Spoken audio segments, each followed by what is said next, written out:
The idea of the Neroche Forest School project is that we're training primary school teachers to be able to deliver forest school within their school and as part of their own curriculum.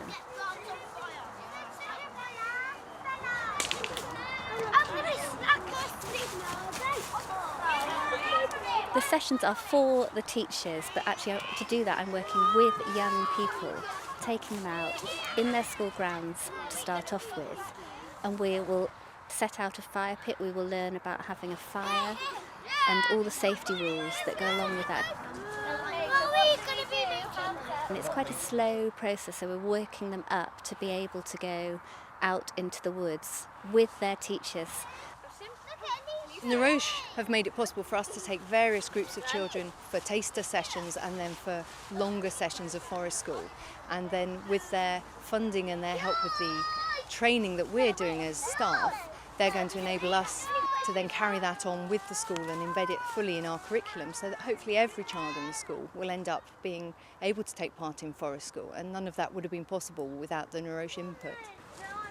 There are so many children who are quite confined into the classroom and being expected to sit quietly and to conform with a certain set of rules, even though the classrooms are very varied nowadays, and to be able to bring them outside, to let them learn in their own freedom, the environment is just wonderful for them. So they can get up, they can run around, they can make a noise, they can play with sticks, and there's so much they can learn. Pull! It's pulling it tight. Right, now. It gives those children that don't achieve in the classroom the opportunity to thrive, because they might not be any good with a pencil and paper, but bring them outside and their practical abilities will be able to shine, and that in itself will boost their self-esteem and make it easier for them to achieve in and out of the classroom. I think opportunities for learning are tremendous, and to come outside, those opportunities just go on increasing exponentially almost as the children pick up new skills and learn things. And though they perhaps feel that they're playing all the time, they're actually picking up lots of very valuable skills for their learning and life skills in general. Right, who would like some hot chocolate then? Once we have worked with these young people in the school, the continuation of the project is that I will find them a piece of woodland nearby on the Blackdown Hills that they can then use, set up and have as their permanent forest school base. So they will be taking young people out into the Blackdown Hills woodland, and that not only means that it's being used by the community and by the schools on a regular basis, but it also is encouraging the parents and the siblings of those people that are coming out to be able to go out and use that woodland as well.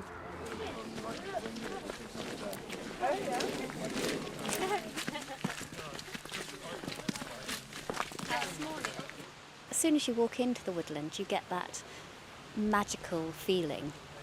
You've got the sun coming through the trees and it looks very calm and peaceful.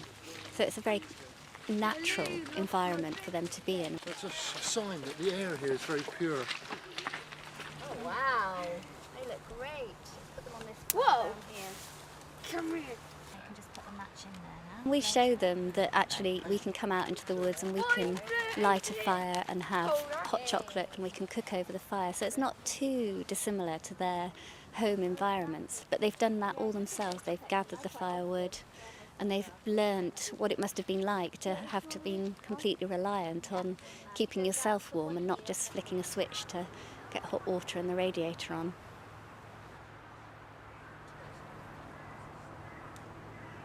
You don't have to go very far, and then you can come back. 50 seconds. Come on.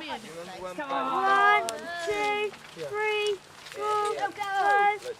Initially, forest school was in the Nordic countries, and until young people are 7, they don't actually go to school in a school building. They would go out in the woods. And those young people are getting better results quicker than our young people that are in school from possibly 4 or 5. So we started looking at why that was so, and a lot of it was down to the fact that young people didn't know how to socially interact and play with each other, and they haven't learnt those skills before they're put in a formal classroom.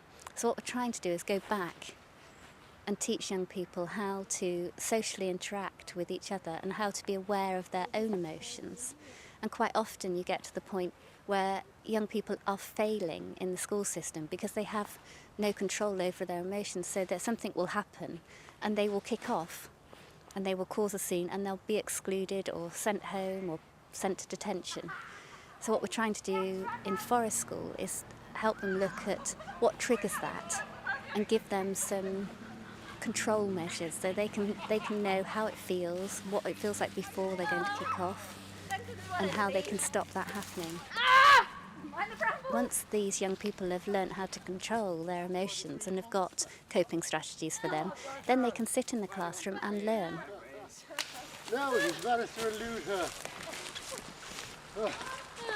We tagged both of them.